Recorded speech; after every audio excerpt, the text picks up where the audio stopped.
Shalom, selamat pagi, selamat datang di Renungan Harian Toraya. Sebelum masuk di Renungan Harian Toraya, mari kita berdoa.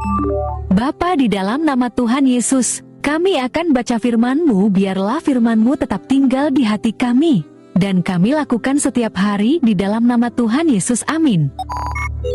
Pembacaan terdapat pada Ester pasal 7 ayat 1-10.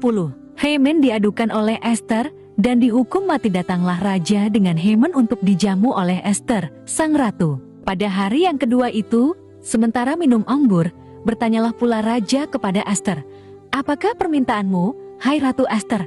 Niscaya akan dikabulkan. Dan apakah keinginanmu? Sampai setengah kerajaan sekalipun akan dipenuhi." Maka jawab Ester, sang ratu, "Ya raja, jikalau hamba mendapat kasih raja, dan jikalau baik pada pemandangan raja, karuniakanlah kiranya kepada hamba nyawa hamba atas permintaan hamba, dan bangsa hamba atas keinginan hamba. Karena kami, hamba serta bangsa hamba, telah terjual untuk dipunahkan, dibunuh dan dibinasakan.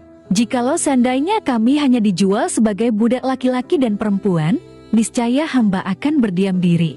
Tetapi malapetaka ini tiada taranya di antara bencana yang menimpa raja." Maka bertanyalah Raja Ahasweros kepada Ester, sang ratu, "Siapakah orang itu dan di manakah dia yang hatinya mengandung niat akan berbuat demikian?"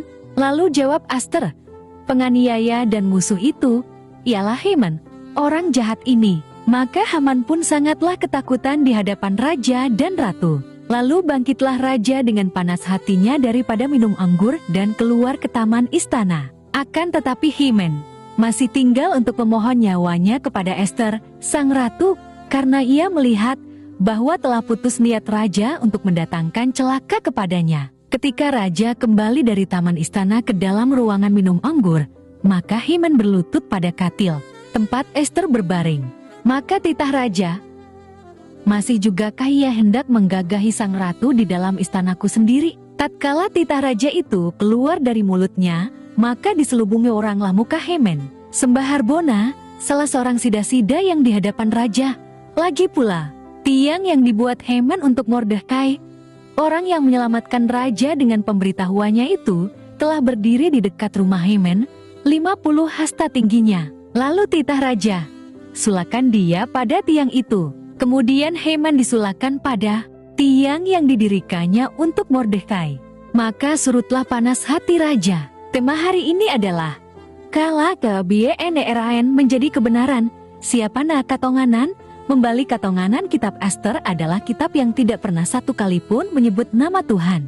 Kisahnya bercerita tentang upaya Mordekai dan Ester menyelamatkan bangsa Israel dari pemusnahan massal yang didalangi oleh Haman. Pada pasal 7 ini, kita menemui Ester telah menjadi ratu pengganti Wasti dan tengah mengadu kepada Ahasweros bahwa bangsanya berada dalam ancaman pemusnahan.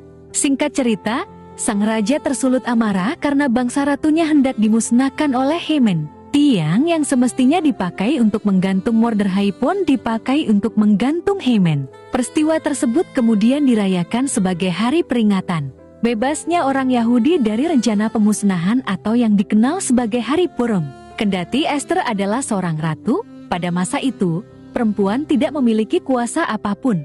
Ia tetaplah seorang properti dianggap benda sang raja. Akan tetapi, ia bergumul dan merenung tentang perannya bagi bangsanya. Pemusnahan massal telah direncanakan dengan matang dan telah berada di depan matanya. Tidak secara kebenaran, ia menjadi ratu. Allah kendati tidak disebutkan dalam kitab ini menyatakan peran Ester di tengah kesulitan itu. Sebagai orang percaya, kita mengalami banyak peran dan hal dalam kehidupan kita.